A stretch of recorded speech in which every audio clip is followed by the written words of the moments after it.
He is not in the House. We proceed to the next one. The Chairperson, Finance.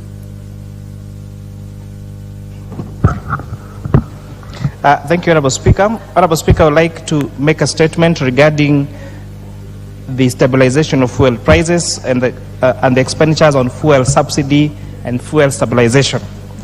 Honorable Speaker, in April of 2021, the government of Kenya introduced pump price stabilization mechanism to cushion consumers from the higher pump prices following escalation of global prices post-COVID-19 recovery.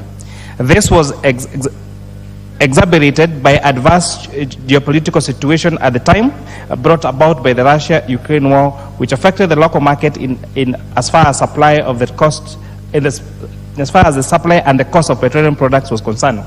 Price stabilization was implemented in the petroleum pump pricing cycle starting the 15th of April 2021, resulting in the emergence of the fuel price subsidies. Over the period of 15th April 2021 to 14th of May 2023, the government utilized funds from both the Petroleum Development Fund and the Exchequer to pay the subsidy amounts. There were witnessed delays in remitting of the subsidy payments to the oil marketing companies, leading to cash flow constraints and payment arrears, which in turn had a negative effect in the security and supply of the petroleum products. On assumption of this administration on the September of 2022, the subsidy on super petrol was eliminated, while subsidies on diesel and kerosene were progressively reduced. The Petroleum Development Fund, Honorable Speaker, is established under the Petroleum Development Fund Act of 1999, that revised in 2006, which was enacted to provide the establishment of a petroleum levy to feed into the fund. The Act provides that there shall be paid out from the fund such monies as are necessary for the development of the common users facility, for the distribution or testing for oil products, and for matters relating to oil industry, as the Minister may direct, provided that the funds are not used for purposes in the competition with the private sector. Pursuant to the provisions of the Act, the administrator of the fund is the Principal Secretary, National Treasury, or any person appointed by him in writing for that purpose. The Act further stipulates that the expenditure from the fund shall be on the basis and limited to the annual budget, which shall be submitted to the National Treasury for approval before the beginning of the financial year to which the budget relates. In the event budgetary resources in the fund are not sufficient to finance the stabilization of prices, the National Treasury shall submit a supplementary budget to regularize any payment for fuel subsidies over and above the budgetary resources for the fund. Honorable Speaker, during the period, the total funding for fuel subsidy and stabilization amounted to Kenya shillings 169,897,737,529.90, broken down as follows. For the financial year 2020-2021, monies withdrawn from the Petroleum Development Levy was 1.6 billion shillings and 0 shillings from the Exchequer. For the financial year of 2021-2022, a total of 22,112,877,759.25 were withdrawn from the Petroleum Development Levy, while 56,39,440,886.15 were withdrawn from the Exchequer.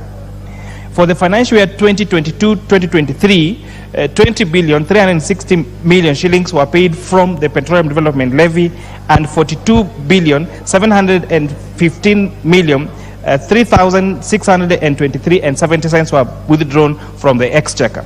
For the financial year 23-24, a total of 27,070,415,260.80 were withdrawn from the Petroleum Development Levy, and 0 shillings from the Exchequer.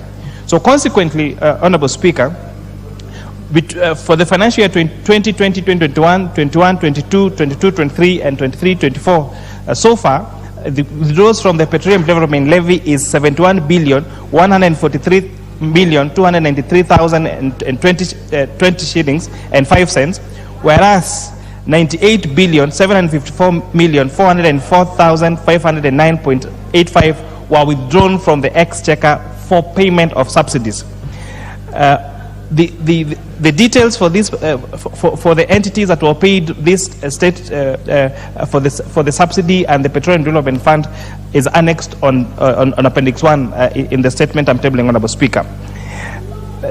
This therefore means that as at 2nd of June 2023, there was an outstanding balance of 45.8 billion shillings that was supposed to be paid for subsidies incurred in the financial year 21-22 and 22-23 on 23.